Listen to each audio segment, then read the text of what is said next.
ko sa mga dati kong kasamahan sa Kongreso. Martial law na ba ngayon sa Pilipinas na bawal na magtanong? Panahon na po ng martial law yun. Bakit? Mas matindi na ba ngayon? Sabihin niyo sa akin, talaga bang bumalik na tayo sa martial law at sinasabi niyo mas matindi pa ngayon ang martial law na hindi po pwedeng magtanong? Sino kayo para hindi kayo pwedeng tanungin? Hindi po papel ng media na purihin ang gobyerno. Ang papel po ng media, magmasid, magbantay para sa taong bayan. Kaya nga po ang respetuhin niyo po ang mga tanong ng taong bayan, lalong-lalo na kung ang tanong ay tungkol sa kaban ng taong bayan. Tanong? Sino kayo para hindi kayo pwedeng tanungin? Totoo. Bakit kayo natatakot sa SMNI? Napakaliit naming broadcast outfit. Ko sa mga dati kong kasamahan sa Kongreso. Martial law na ba ngayon sa Pilipinas na bawal na magtanong? Ayun po guys, so natunghayan nyo na ang aking introduction.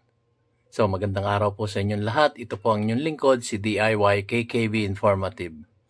At ngayon po matutunghayan natin ang interview sa ating dating spokesperson na si Attorney Harry Roque. So ipahayag niya dito kung ano yung kanyang damdamin patungkol dito sa freedom of speech o freedom of expression. Kasi expert na to eh. Simula pa noon pinaglalaban na niya yung freedom of speech at ang freedom of expression. Nung siya nung unang panahon pa, nung siya nasa Kongreso pa noon. So ngayon, ipapaliwanag niya dito ng buong buo kung ano na ang status ng ating lipunan sa hinaharap at kung ano ang nangyayari sa ating mga kongresista doon sa loob ng Kongreso.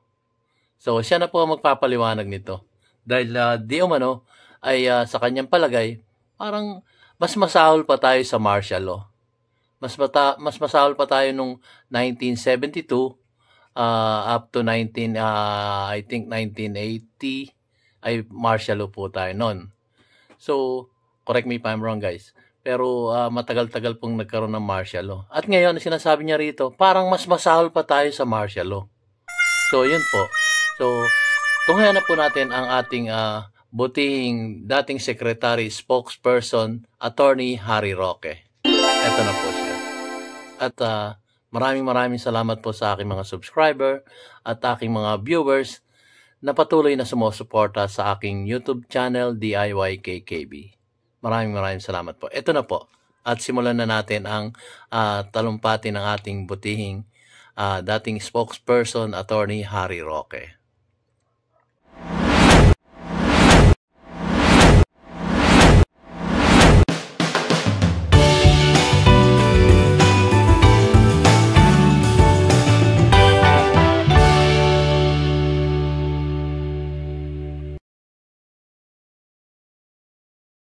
Attorney, ang ganap kahapon kung saan sumalang sa pagdinig ang SMNI.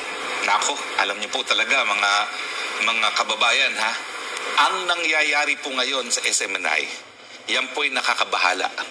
Dahil sa tingin ko po, talagang merong tangka na supilin ang malayang pamamahayag at pananalita ng SMNI. Ang pinagbabawal po, sabi ng Korte Suprema, dun sa kaso na sinampa ni Frank Chavez, dating Solicitor General, no, ay hindi lang yung lantara na panunupil ng pananalita. Kahit anong bagay na matatakot o magdudulot ng pagkatakot para magsalita ang taong bayan ay pinagbabawal. Dahil napaka-importante ng karapatang mga ito na kahit anong magkakaroon ng chilling effect na tinatawag ay ipinagbabawal. Alam niyo yung nangyari doon sa kaso ni Frank Chavez, ito yung matapos ang Hello Garci tape, no? At nagkaroon ng direktiba ang dating Secretary of Justice Gonzales na bawal daw sa mga media outfit na ipa-play sa ere ang Hello Garci tape. At nagkaroon ng kaparusahan. Anong sabi ng Korte Suprema? Sa isang demokrasya, importante ang debate, importante ang diskusyon, importante ang magkaroon ng malayang merkadong ideya dahil sa pamamagitan ng malayang merkadong ideya, nagkakaroon ng opinyon ng taong bayan na pinagsama-sama ay napakalakas na sandata para pong magkaroon ng responsabling gobyerno. Lahat po tayo naghahanap ng solusyon sa ating problema. Wala pong isang tao na may monopolya. Hindi lang po si Speaker, hindi lang po ang Kamara de Representante may solusyon sa problema ng bayan. Pati po tayong mga ordinaryong mga mamamayan, nagbebenta ng sa malamig, nagbebenta sa palengke, lahat po tayo, meron tayong karapatan magsalita dahil lahat tayo, meron tayong karapatan na sumapi sa debate sa mga bagay na nakakaapekto sa atin. Ako nga, baseball vendor. Fake news daw. Nasaan ang fake news? Hinihingan ng klarifikasyon. Hinihingan kung anong side niya.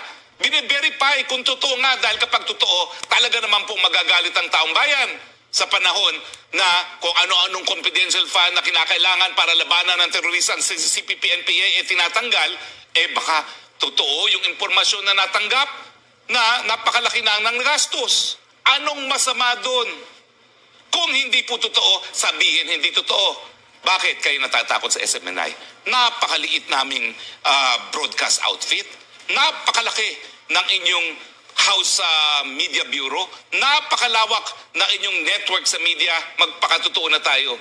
Ang hindi ko nga alam magkano ang budget sa media relations ng Kamara de Representante. Pero meron po yan. Bakit kayo matatakot ngayon? Bakit kayo magagalit ngayon? Nagtatanong lang naman kung totoo o hindi. Bawal ba magtanong ngayon sa demokrasya? Ang tanong ko sa mga dati kong kasamahan sa Kongreso, martial law na ba ngayon sa Pilipinas na bawal na magtanong? Nung panahon talaga ng diktadurya hinayaan naman ang mga pagtatanong. Wala namang ganito na talagang ginigisa at sinasabi, ang prangkisa mo po pwedeng mawala. Panahon na po ng martial law yun. Bakit? Mas matindi na ba ngayon? Sabihin nyo sa akin, talaga bang bumalik na tayo sa martial law at sinasabi nyo mas matindi pa ngayon ng martial law na hindi po pwedeng magtanong? Sino kayo para hindi kayo pwedeng tanungin? Sa demokrasya po, ang kapangyarihan nanggagaling sa taong bayan. Yun, tama. Respetuhin niyo po ang mga tanong ng taong bayan, lalong-lalo na kung ang tanong ay tungkol sa kaban ng taong bayan. Wala pong masama doon. Sasagot lang naman po. Ayan, komento natin na bahagya. Alam niyo kasi guys, ito ay patungkol dun sa kaso or hearing ng SMNI sa Kongreso. So, hiniring sila nung isang araw. So, ngayon, ang sinasabi nga niya, ano ba tayo? Martial law na ba tayo ngayon? Bawal tayo magtanong. Kasi nung panahon ng martial law po, pag ikay nagsalita patungkol sa gobyerno at laban sa gobyerno, huhulihin ka kagad, kulong. Nung panahon ng martial law nung araw. Nung panunungkulan ng ating Pangulong, dating Pangulong Ferdinand Edralin Marcos Sr., yung matandang Marcos, na ama ng ating sitting president ngayon na si Ferdinand Bongbong Romualdez Marcos Jr. So, nakakatakot ngayon. Mas parang, yun nga, sinasabi ng ating spokesperson, dating spokesperson Harry Roque na, ano tayo? Martial law na? Mas masahol pa yata tayo sa martial law. Kasi nga tayo nagtatanong lang. Yung tanong ng angkor sa Laban Kasama ang Bayan, tanong po yun ng isang taong bayan din na mamamayang Pilipino na nagtatanong kung totoo ba yung 1.8 billion na travel expense ng ating House Speaker Martin Romualdez. So, yun po ang tanong. Tayo po pera naman natin, yung tweet na sinasabi natin, pera po ng mamamayang Pilipino yan na nagbabayad ng tax. Lahat po kami pera namin yan. Hindi nyo po pera yan. Para ipagtanggol nyo yung sarili nyo. Hindi naman gantong umabot yung aming travel expense. Hindi naman umabot na 1.8 billion. Sagutin nyo, kagaya nga na sinasabi ng ating butihing attorney Harry Roque. Diba? Karapatan po namin magtanong. Dahil pera po namin yan, hindi nyo po pera yan. Pera po yan ng mga taxpayer. Pakatatandaan nyo po. At ang mga sinusweldo nyo ay galing din sa amin. Sa mamayang Pilipino. Pinagtrabahuhan po namin yan. Inuulit ko sa tweet na sa mga vlog ko, sinasabing, pera po namin lahat yan ng mamayang Pilipino na taxpayer dito sa Pilipinas. Yan po ay pinagpaguran namin. Kami nagtrabaho, pinagpaguran namin, pinagpawisan kami. Yung iba, pinagpupuyatan pa ang pagtatrabaho para lang makasweldo at makabayad ng tax sa inyo. Kasi mandatory yung tax eh. At yan po ang ginagamit nyo dyan sa inyong panunungkulan. Kaya wag po kayong balat sibuyas. Pag nagtanong kami tungkol sa kapiran, pera po namin yan na ipinasusweldo sa inyo. Kaya po, pag nagtanong po ang mamamayang Pilipino, sasagot na lang po kayo kung ano yung naaayon doon sa pagkagastos nyo doon sa aming pera, sa aming mga taong mamamayan na nagbabayad ng tax. Ituloy po natin yan. Medyo nakakainit ng ulo, guys. Nang malaman ang katotohanan at nang magkahusga ang taong bayan dahil ang inyong pagkaluklok sa pwesto, yan po ay husga rin ng taong bayan. Tama. Kami nagluklok sa inyo. Hindi po papel ng media na purihin ang gobyerno. Ang papel po ng media, magmasid, magbantay para sa taong bayan. Kaya nga po ang tawag dyan, Fourth Estate. Baka naman kasi akalain nyo, Fourth Estate, dahil yan yung subdivision sa Parañaque. Hindi po. Ang Fourth Estate, unang panahon, mga periodistang nakatira dyan. Na sinimulan yan, yung dating periodista na si Mr. Rodriguez. Pero nakakalungkot po na kung kailan matapos ang ilang dekada nang naibalik natin ang kalayaan, matapos supilin ang ating mga kalayaan, parang sinusupil na naman ang kalayaan na mas matindi pa sa martial law. Bakit mas matindi? Nako. Kasi at least nung panahon ng martial law, dineklara ang martial law. Ngayon po, walang deklarasyon ng martial law, pero pinagbabawal ang pagtanong. Nako. May kapangyarihan po talaga ang Kongreso na mag-imbestiga. Pero pansinin niyo po 2 beses na pinawalang bisa ng Korte Suprema yung pamamaraan ng pagtatanong ng Kongreso. Nung una, yung pag-aresto. Anong sabi ng Korte Suprema doon sa mga family executives? Ang kanilang pag-aresto labag sa salagang batas dahil hindi sila binigyan ng due process. Pangalawa, yung pagpapatawag ng mga sekretary sa panahon na merong pandemya at krisis, kinakailangan ang tanong meron pong relasyon sa isang panukalang batas na isinusulong ng Kongreso at dapat malinaw kung ano yung nais malaman ng Kongreso. Hindi po pwede na gawing witch hunt. At ang gaya na aking sinabi, hindi po pwede na gawing ang isang congressional hearing na pamamaraan para magkaroon ng chilling effect on the exercise of freedom of expression. Alam niyo po, buong buhay ko linaan ko na dito sa kalayaang ito Ito pong dahilan kung bakit halos lahat, hindi naman halos lahat, napakadaming mga periodistang binigyan na natin ng libreng depensa sa libel. Bakit? Dahil nagpunta na po tayo sa UN Committee on Human Rights, nakakuha na tayo ng desisyon na ang criminal libel ay salungat sa kalayaan ng malayang pananalita. Yan po ang dahilan kung bakit tayo po tumayo bilang private prosecutor sa mga napatay na mga mamamahayag sa Maguindanao Massacre. Dahil pag pinatay ang isang mamamahayag, pinaslang mo rin ang kalayaan ng malayang pamamahayag. Yan po ang dahilan kung bakit hindi lang dito sa Pilipinas, kung hindi ang mga vloggers sa Myanmar, sa Thailand, sa Vietnam, binibigyan po natin ng remedyo dyan sa UN Committee on Human Rights. Dahil sa buong mundo, hindi lang po sa Pilipinas, napakalaki ng binibigay na importansya sa karapatan ng malayang pananalita. Dahil nga po bilang mga nilalang ng Panginoon, lahat tayo konting lang po. Ako nga po ay nagtataka. Ito, ilang beses ng kumandidatong senador. Parang 2 beses na. Pero nagtataka ako sa ating mga kapwa Pilipino dito sa Pilipinas. Bakit hindi natin binoboto? Ito yung taong po pwede nating masandigan. Po pwede nating malapitan. Patungkol sa batas. Kagaya niyan sa freedom of expression, freedom of speech. Tingnan nyo. Ito yung makabayan. Kaya po, nananawagan po ako sa inyo, kung sakali mang ito'y kumandidato uli bilang senador, atin naman pong suportahan dahil may nagagawa naman po ito Hindi pa nga siya nanunungkulan, may nagagawa na siya sa ating bansang Pilipinas na makakabuti sa maliliit na mamamayang Pilipino dito sa ating inang bansang Pilipinas. So nananawagan po ako sa inyo na kung sakali man pong ito'y kakandidato sa pagkasenador sa 2025, atin naman pong suportahan. Yun lang po. Kasi may nagagawa itong mabuti sa ating bansa. So ituloy po natin, naisingit ko lang po yun. Kasi maraming gagandang ginagawa ito eh. Mapakinggan. Tignan niyo po ang mga naging komento ng netizens dyan sa hearing ninyo. Hindi po pwede naghaharing uri.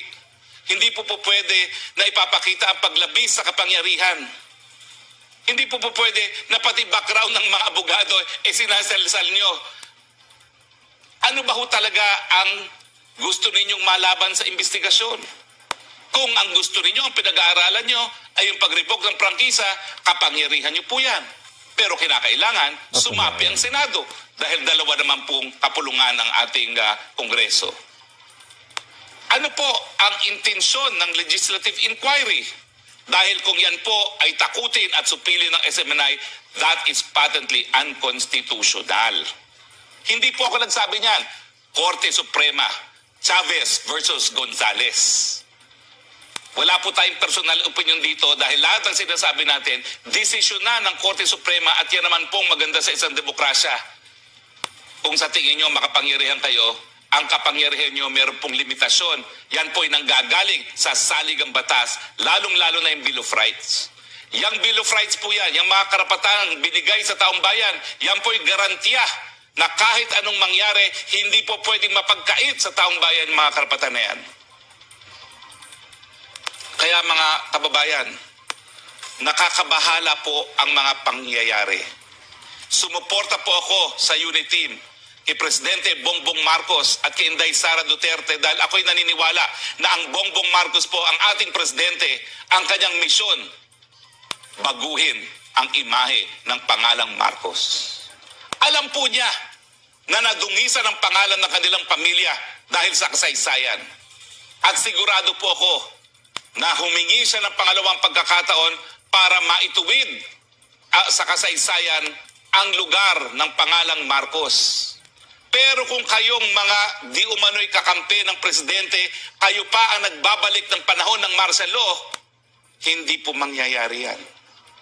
Pero ako po, patuloy ang paniwala ko na ang Presidente Marcos nais niyang maituwid, nais niyang malinis, nais niyang magkaroon ng isang posisyon sa kasaysayan ang pamilyang Marcos na maaalala bilang minahal ng bansang Pilipinas. At ang ginagawa ninyo po, yan ay taliwas sa nais makamit ng ating presidente. Tama po magpalakas sa speaker.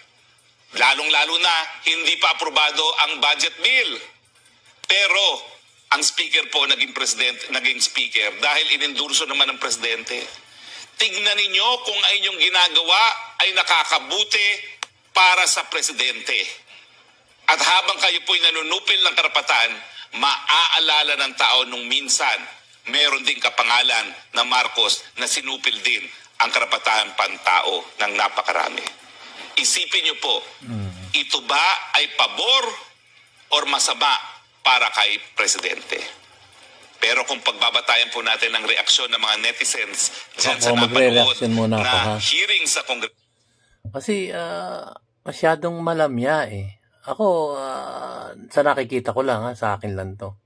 Malamya ang ating sitting president. Tigas-tigasan naman niya. Kumbaga kung may nakikita na siyang hindi nakakatulong sa ating mamamayang Pilipino at nagkakawatak-watak, ano naman siya?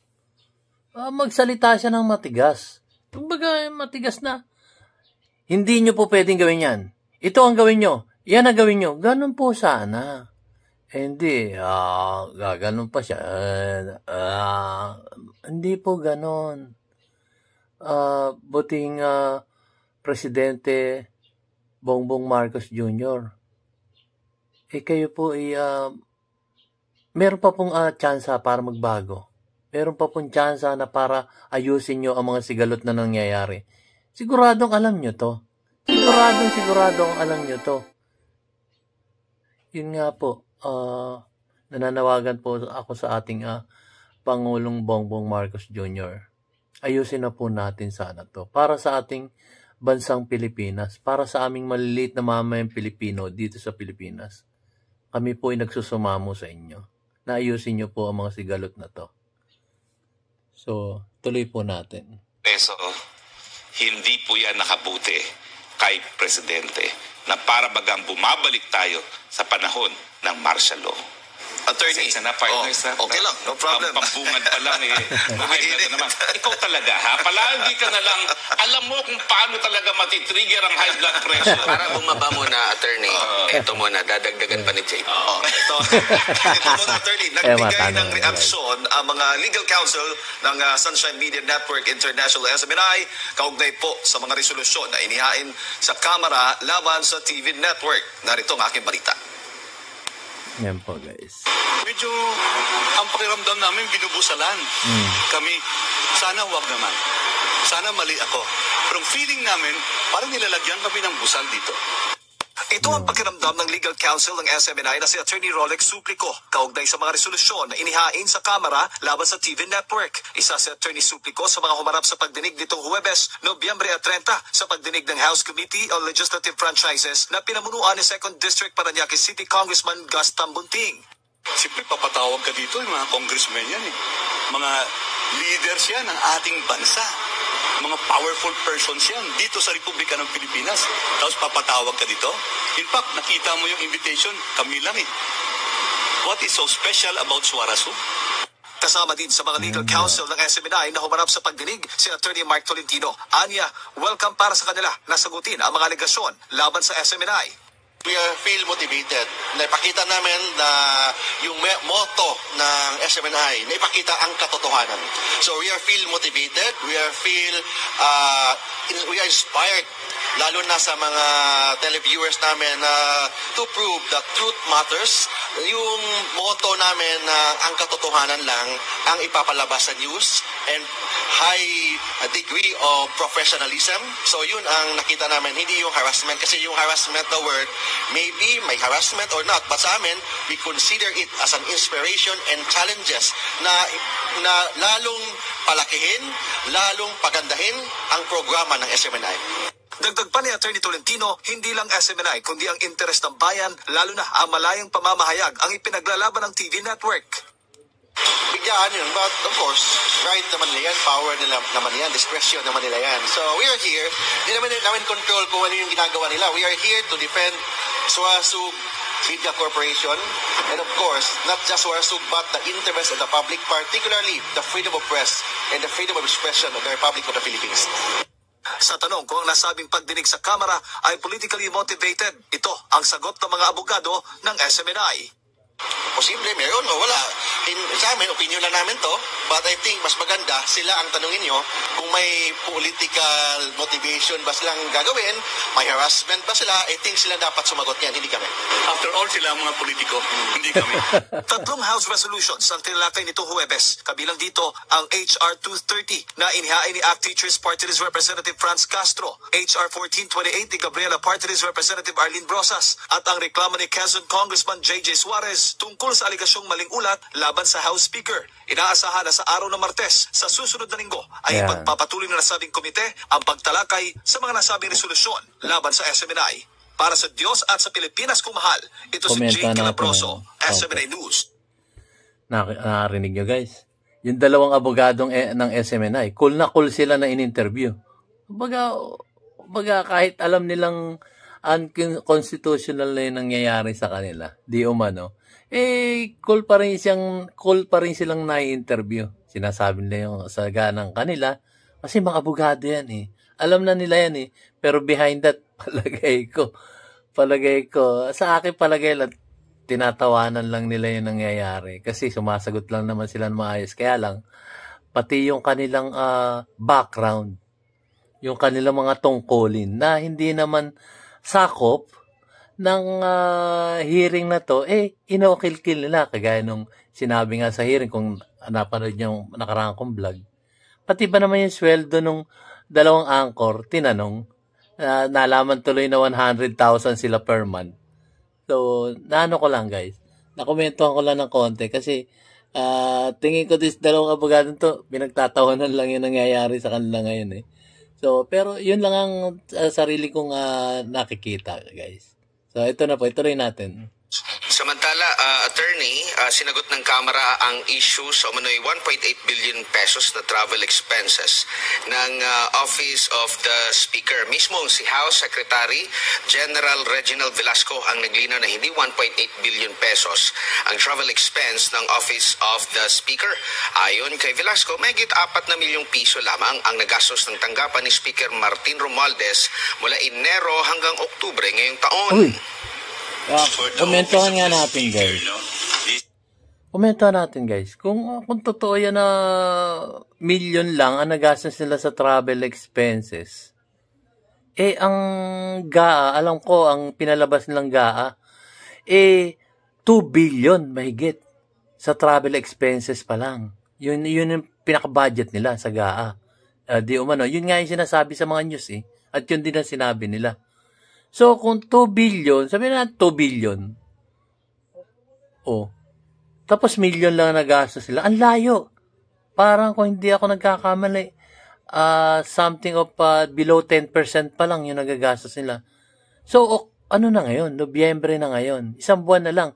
Paano nagagastosin yung mahigit 1 billion na perang inilaan para sa kanilang travel expenses? So, kung makikita natin dito, may underspending dito. So, saan mapupunta yun? Kung totoo man yung kanilang mga sinasabing yan, mababalik yan sa kaban ng bayan. Kasi hindi nila nagastos Nag-request sila ng budget para sa travel expenses for the whole year, 2023. Tapos, something like 4 million lang ang kanilang nagastos sa travel expenses. So, saan pa nagagastosin yung mahigit 1 billion piso na para sa kanilang travel expenses? So, kailangan ibalik nila yan sa kaban ng bayan. Kasi ganito lang yan, guys. Nag-request ka, halimbawa sa bahay nyo, lumapit sa iyo yung anak. Sabihin, Tay, kailangan namin ng project magkano ba yan, anak? Ito magkakahalaga na 1,000 piso. So, ang magulang naman, binigyan ng 1,000 piso ang kanyang anak. Tapos, yun pala, malaman niya na ang nagastos lang niya doon sa project niya ay 100 piso. So, nasaan yung 900? Ibalik mo sa aking anak. Ganun po yun. Yung 1,000 binigay ko sa iyo, ang ginastos mo lang sa project mo, dahil sinabi mo 1,000 piso yan at 100 lang ang nagastos mo, ibalik mo sa akin yung 900 pesos. Ganun lang po kasimple yung explanation doon. So, ituloy po natin. Certain staff members of the Speaker who accompanies him to in all his foreign trips. The total expenses magkano? Of the Office of the Speaker from January to October this year, 2023, is 4,347,712 pesos and 58 centavos. Narinig nyo, guys? Mahigit naman sa 35 million pesos ang nagastos sa lahat ng official trips ng mga kongresista. Sa kabuuan, inihayag din ng Kamara ang gastos sa foreign trips nila ngayong taon. 43 million. The total for all, Office of the Speaker and the House Secretariat and the members of Congress who go on official trip, 39,605,123 pesos and 61 centavos. Samantala, matatandang tinatanong sa programang Laban Kasama na ang bayan sa SMNI kung totoo bang mabot sa 1.8 billion pesos. Tignan nyo, guys. Travel expenses, halos sa 43 million. Kung tama ako ng pandinig. 43 million. Ang gaan nila, di umano, is mahigit 2 billion. Ba't kayo humihingi ng sobra-sobrang travel expenses? Bakit po? Yun. Ako, bilang isang pribadong mamayan, magtatanong ako sa Kongreso. Bakit po kayo humihingi ng sobra-sobrang budget? Baka pwedeng ihayag nyo. Gaya nga ng sabi ko, guys, ganito sa mga nakaraang kong vlog. Para wala nang tanungan ganyan, gumawa sila ng isang website. Nakalista lahat ng 200 plus na kongresista doon At nakalista doon kung magkano yung natanggap nila at doon sa natanggap nilang budget, nakalista din kung saan nila nagastos. Para tayong maliit na mamayang Pilipino ay pwedeng sumilip doon sa isang website na yun. Ay, tayo naman, may mga cellphone naman tayo. Ibibihira naman sa atin yung walang cellphone. Eh. So, mag-internet lang tayo, pumunta tayo sa website nila, makikita na natin doon. At hindi na tayo magtatanong sa kanila. Dahil naroon na lahat, doon na nila ilalagay lahat ng kanilang budget at saan nila nagastos at kung magkano pa yung natitira sa kanilang budget. Ganun lang po kasimple yun para tanungan pa ng tanungan. Para makaiwas na lang sa tanungan. Ganun na yun lang ang sarili kong suggestion, guys. Yun lang ang sarili kong suggestion. So, ituloy po natin. Ang travel expenses ng Kamara, nilinaw naman ng SMNI na hindi akusasyon, kundi nagtatanong lamang ang isa sa mga host ng programa na si Jeffrey K. Eric Celis kung totoo nga ba ang issue. There was no allegations about the 1.8 billion pesos, Mr. Chair. It was just a question given not in behalf of SMNI, but it is a statement by an anchor of SMNI. And there is a disclaimer in every program of SMNI that any statement made by the anchor, guest, is not the official stand of SMNI. Second, Mr. Chair, there was no deliberate false information. Dahil sa paglilinaw sa hearing, aminado naman si Ka Eric na hindi tugma ang datos ng kanyang source sa sinasabing ginastos ng Kamara. We are now very enlightened. Thank you so much, Your Honors, na sinabi po dito na less than 5 million pala yung expenses ni Speaker Martin Romualdez at yung buong House of Representatives ay nasa 35 million lang. Okay, yan. Okay. Yan, attorney. 39 million pesos lang more or less ang nagastos sa kabuuan na yan. Kasama na ang Office of the Speaker at sa kabuuan ng mga kongresista at hindi 1.8 billion pesos. Mahirap bang gawin yun, nasagutin ang tanong? Oo, Nahirapan ba sila ron? Meron bang ginawang extraordinary para magkaroon ng sagot? Ang punto, anong sama sa isang demokrasya na magtanong, lalong-lalo na kung ito ay tungkol sa paggagasta ng pondo na galing sa kaban ng bayan. Napakadali sumagot. Anong problema? Isang tanong, isang sagot. Yes. Pero meron na naman tanong.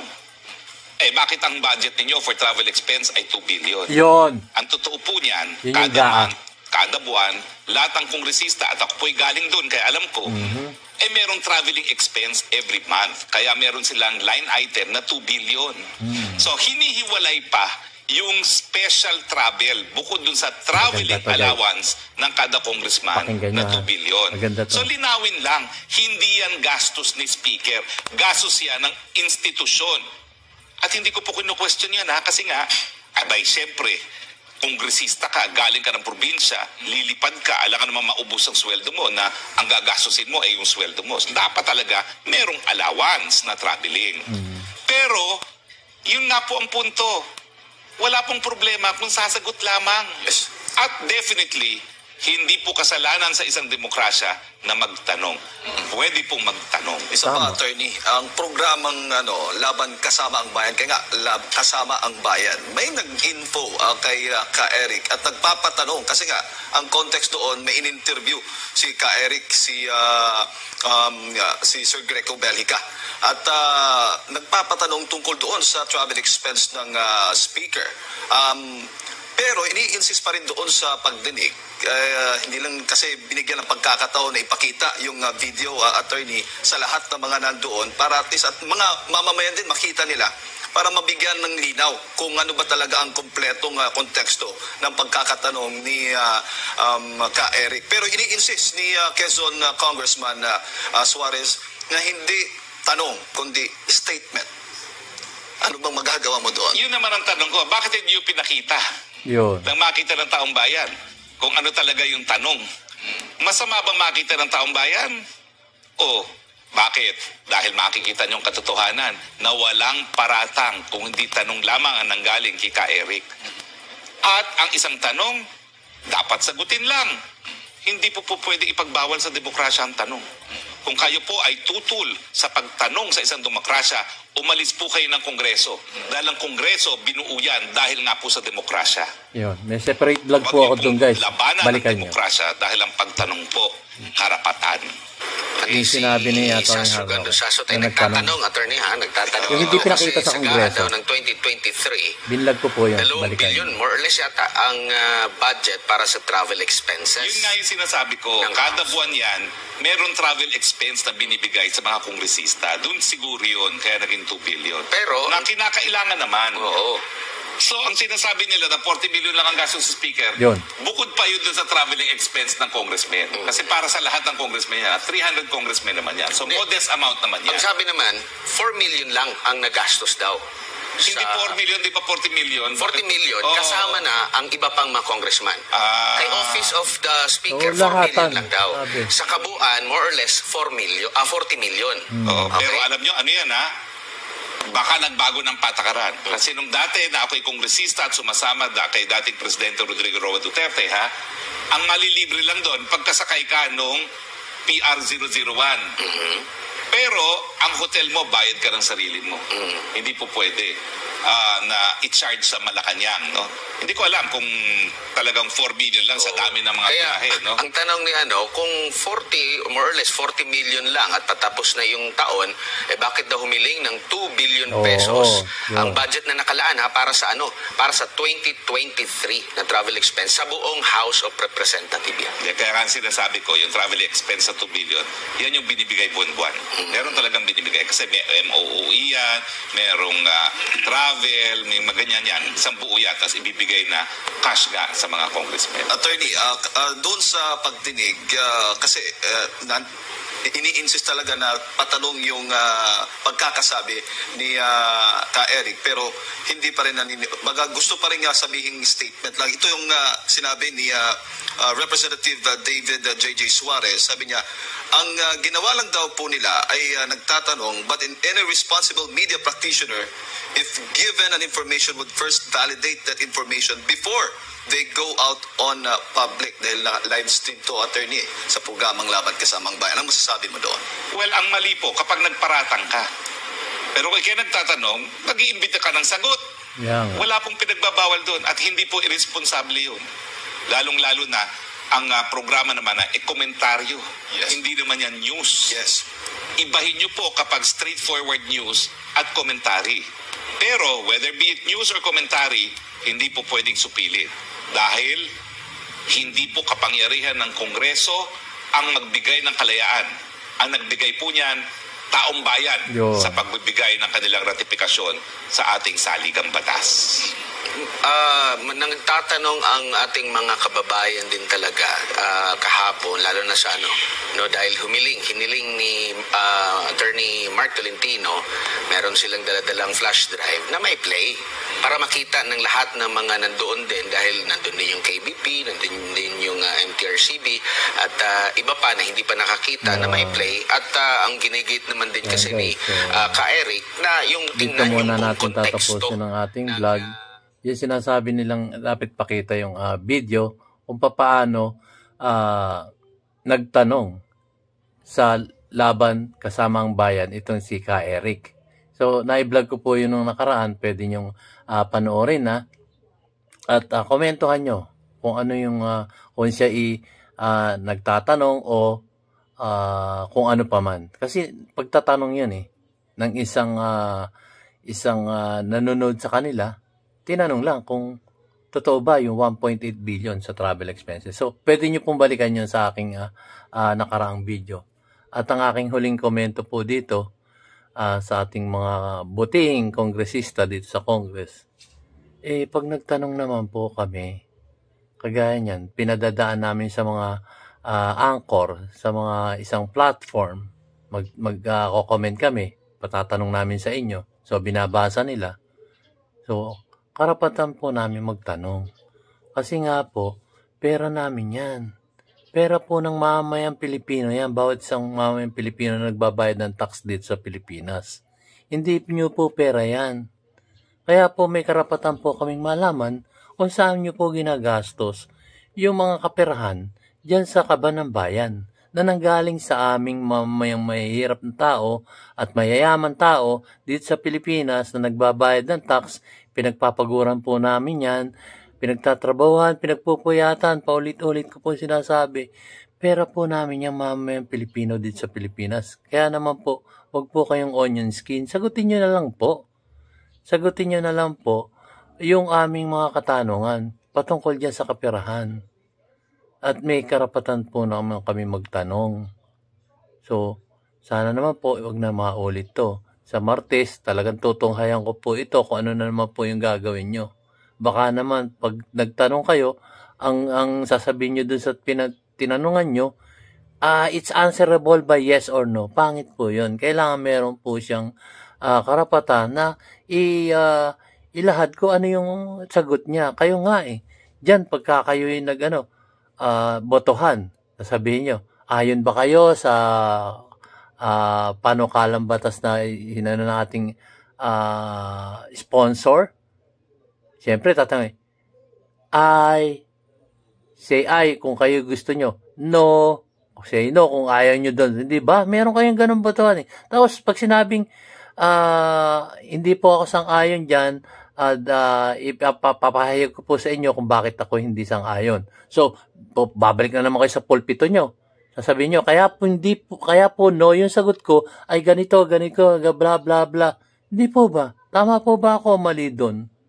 Pagka kayo may pinapasang batas dyan, o doon sa budget na lang, kaya hindi kayo sumang-ayon, no, kaya ay gusto ko po ipaliwanag. Ganun po. So, yung mga iniimbitahan nyo, bigyan nyo naman po ng karapatan para mag-explain dun sa sagot nila. Hindi yes or no lang.